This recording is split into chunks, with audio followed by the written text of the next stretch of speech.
তো আজকের ক্লাসে আমরা শিখলাম হচ্ছে কথা বলার 7টি আদব। 1 নম্বর আদব কি ছিল? অবস্থা বুঝে কথা বলা। আমি তো একটা মানুষের সাথে কথা বলবো, তাই না? তো তখন তার অবস্থাটা বুঝে নিতে হবে যে সে আমার কথা শোনার জন্য রেডি কিনা, বা সে আমার কথাটা এখন শোনার জন্য প্রস্তুত কিনা।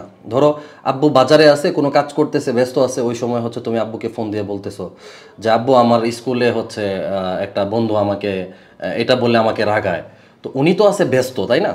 অথবা উনি অফিসে আছে। তো এই সিচুয়েশনে উনি তোমার সাথে কথা বলার জন্য বা তোমার কথাটা শোনার জন্য রেডি কিনা এটা তোমার বুঝে নিতে হবে। অথবা আম্মু ইফতারের আর 10 মিনিট আছে, ইফতার রেডি করতেছে, ওই সময় গিয়া তুমি আম্মুকে বলতেছো যে আম্মু দেখো তো আমার সাথে অমুকে ঝগড়া করতেছে বা খোঁচাচ্ছে, তো 10 মিনিট সময় আছে, রান্না বান্না শেষ হয় নাই বা খুব তাড়াহুড়া।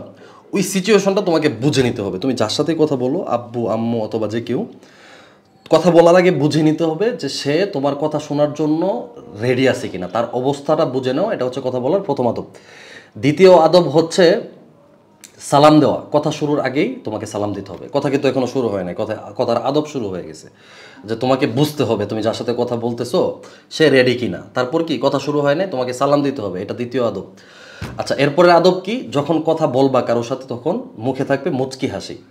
মুচকি হাসি এটা হচ্ছে আমাদের প্রিয় নবী সাল্লাল্লাহু আলাইহি সাল্লামের একটা একদম কমন সুন্নাহ। উনি সবসময় মুচকি হাসি দিয়ে সবার সাথে কথা কথা বলতেন। রাসূল সাল্লাল্লাহু আলাইহি সাল্লামের মুখে মুচকি হাসির ছটা সবসময় লেগে থাকতো।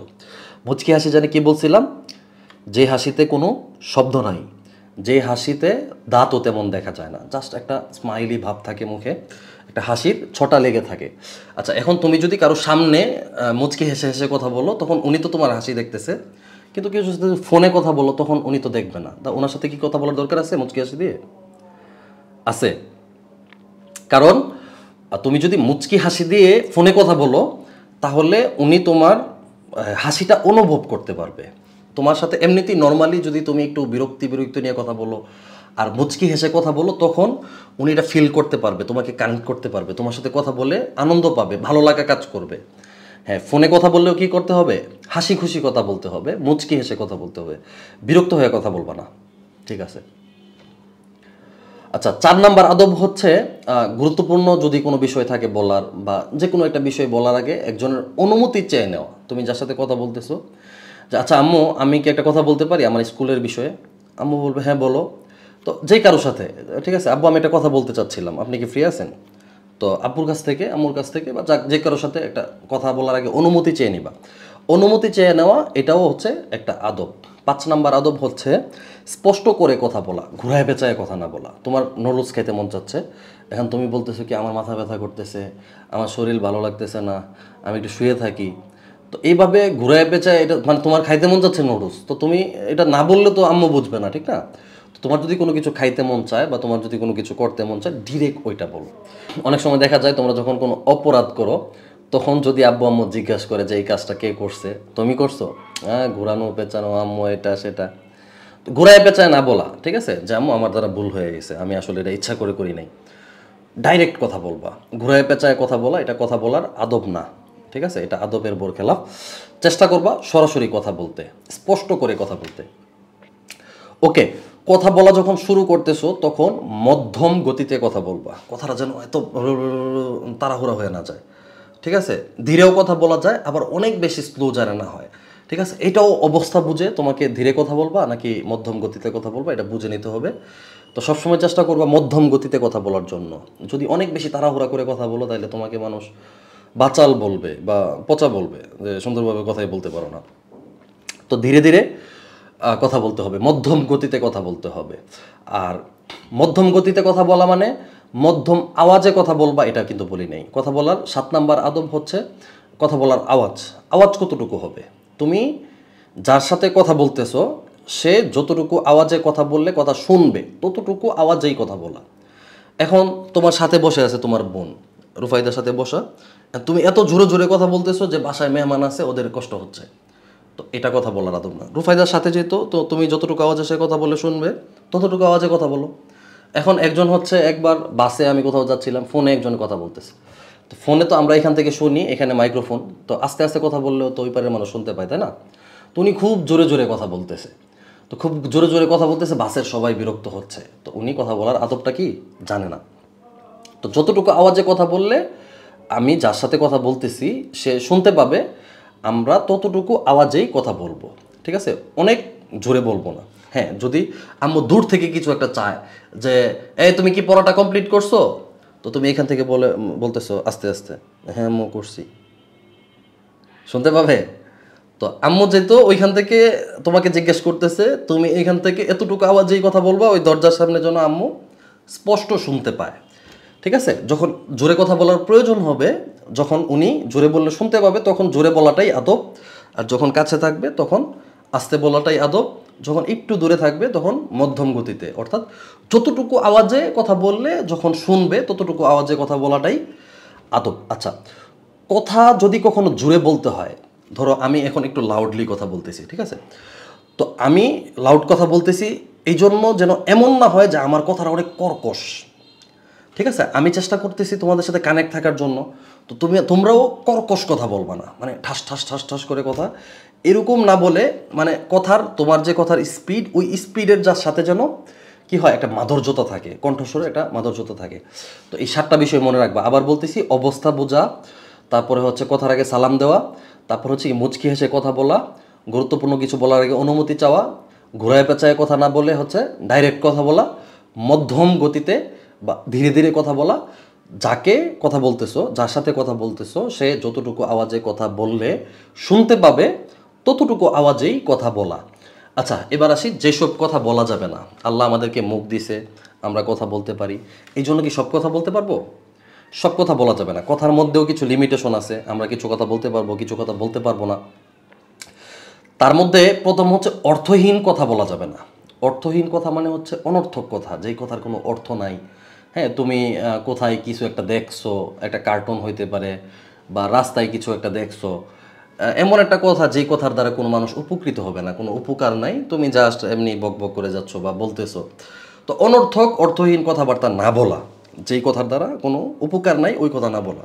এই যে এখন আমি কথা বলতেছি, হ্যাঁ, এটা দিয়ে উপকার হচ্ছে না, তোমরা নতুন কিছু জিনিস জানতে পারতেছো, আমিও আবার এই বিষয়গুলো আমার ব্রেনে হচ্ছে রিফ্রেশ হচ্ছে, মনে হচ্ছে আবার বিষয়গুলো, আচ্ছা কথা বলার আদব এইগুলো। তো এই ধরনের কথাবার্তা বলা, ইনফরমেটিভ কিছু বলা। হ্যাঁ, আবার এমন না যে বাসায় বসে নিজেরা নিজেরা কথা বলা যাবে না, অনর্থক কথা হয়ে যাবে, এমন না। কিছু কিছু সময় আছে দেখা গেছে কথা বললে আমাদের ভিতরের অবস্থাটা, মনের অবস্থাটা আরেকজন বুঝতে পারে, বন্ধুত্ব তৈরি হয়, একজন আরেকজন সম্পর্কে জানা যায়। এইসব বিষয়ে কথা বলতে মানা করতেছি না, কিন্তু কথা বলতে বলতে অনেক সময় এমন হয় যে অনর্থক, অযথা, অর্থহীন যে সব কথার কোনো দরকার নাই সেই সব কথা আমাদের কথার মধ্যে চলে আসে। তো ওই সমস্ত কথাবার্তা কি করা যাবে না, বলা যাবে না। আচ্ছা, তারপরে আসো কোন কথা বলা যাবে না, যেই কথায় সত্যতা নাই, যেই কথার ভিত্তি নাই সেই কথা বলা যাবে না। সত্যতা নাই মানে তুমি হচ্ছে একজনের কাছ থেকে একটা কিছু শুনছো, শুনে এখন বলে দিচ্ছ যে হ্যাঁ আমি এটা জানি যে এইভাবে এইভাবে এটা হয়, তো এই কথাটা তো তুমি শিওর না। তো শিওর না হয়ে সত্যতা যাচাই না করে কথা বলা যাবে না কাউকে। মিথ্যা কথার তো প্রশ্নই আসে না, মিথ্যা কথা তো বলা যাবে না। মিথ্যা কথা হলো মহাপাপ, মিথ্যা কথা হলো পাপের মা। প্রত্যেকটা জিনিসের মা হয় না, যেমন ধরো কুকুর ছানা, ওর মা আছে, মা কী করে, কুকুর ছানা জন্ম দেয়, বিড়ালের ছানা জন্ম দেয় কে, বিড়ালের মা। তো মিথ্যা কথা হচ্ছে পাপের মা, যে মিথ্যা কথা বলছে তার আমল নামে একটা পাপের মা হয়ে লেখা হয়ে গেছে। এখন ওই পাপের মা কী করে, শুধু পাপকে জন্ম দেয়। কীভাবে পাপকে জন্ম দেয়, একটা মিথ্যা কথা বললে আরও 10টা মিথ্যা কথা দিয়ে ওইটাকে ডাকতে হয়। তো আর 10টা মিথ্যা কথা যখন লেখছো আমল নামায়, 10টা পাপের মা জমা হয়েছে, এখন ওরা হচ্ছে আরও 100 পাপের মা জন্ম দিবে, এভাবে তোমার পাপ বৃদ্ধি হবে। তো মিথ্যা কথা বলার তো কোনো প্রশ্নই আসে না, মিথ্যা কথা ধ্বংস ডেকে আনে। মিথ্যা কথা বলবাই না কবিরা গুনাহ, বরঞ্চ যেই কথার সত্যতা নাই, যেই কথা তুমি শিওর না সেই কথাও বলবা না, যেই কথার ভিত্তি নাই সেই কথা বলবা না। আচ্ছা, এরপরে আসি, যে কথায় মানুষ কষ্ট পায় সে কথাও বলা যাবে না। একজন মানুষ হচ্ছে কষ্ট পাইতে পারে, ধরো তোমার বোনের স্বাস্থ্য একটু মোটা, ঠিক আছে, তুমি ডাকতেছো এই মোটু বা এই মুটকি, তো এই টাইপের কথাবার্তা বলা যাবে না। হ্যাঁ, অথবা কারো একটা খেতাবি নাম বা একটা কিছু বললে সে রাগ করে, হ্যাঁ ঠাট্টা হয়, একজন একটু চিকন, তো তাকে হচ্ছে ঠাট্টা করে বলতেছো পাতলু। তো এমন কোনো কিছু বলা যাবে না যেই কথার দ্বারা কি হয়, মানুষ কষ্ট পায়, যে কথার দ্বারা মানুষ বিব্রত হয়, এই সমস্ত কথাবার্তা কি করা যাবে না, বলা যাবে না। আচ্ছা, এবার একটা গুরুত্বপূর্ণ বিষয় আসছে, এটা হচ্ছে নিন্দা করা বা দোষ বলা যাবে না, কারো দোষ চর্চা করা যাবে না বা নিন্দা করা যাবে না। নিন্দা করলে কি হবে, ধরো আমরা হচ্ছে বিচার দিই না, ধরো এই যে তোমরা দুই বোন হচ্ছে একজনকে একজন বিচার দাও, তো বিচার দেওয়ার ক্ষেত্রে কি হয়, এখানে দুইটা জিনিস আছে। একটা হচ্ছে যে ও আচ্ছা রুফায়দা একটা অন্যায় করছে, তাকে এখন একটা শাসন দেওয়ার জন্য বা তাকে যেন আম্মু ধমক দেয় বকা দেয় সেই জন্য আমি আম্মুর কাছে বিচার দিয়ে দিলাম, এটা উচিত না। আমি যদি রুফায়দা কোনো ভুল করে তাইলে আমি তার নামে বিচার দিব, কিন্তু তার সংশোধনের জন্য, যে সে একটা ভুল করতেছে বারবার, এই ভুলটা যেন আম্মু জানে, যেন তাকে সংশোধন করতে পারে, আবার সে শাসন পায় যেন সে ঠিক হয়ে যায়, সেই জন্য নট তাকে বিপদে ফেলার জন্য, তাকে শাস্তি পাওয়ানোর জন্য এই কাজটা কি করা যাবে না, করা যাবে না।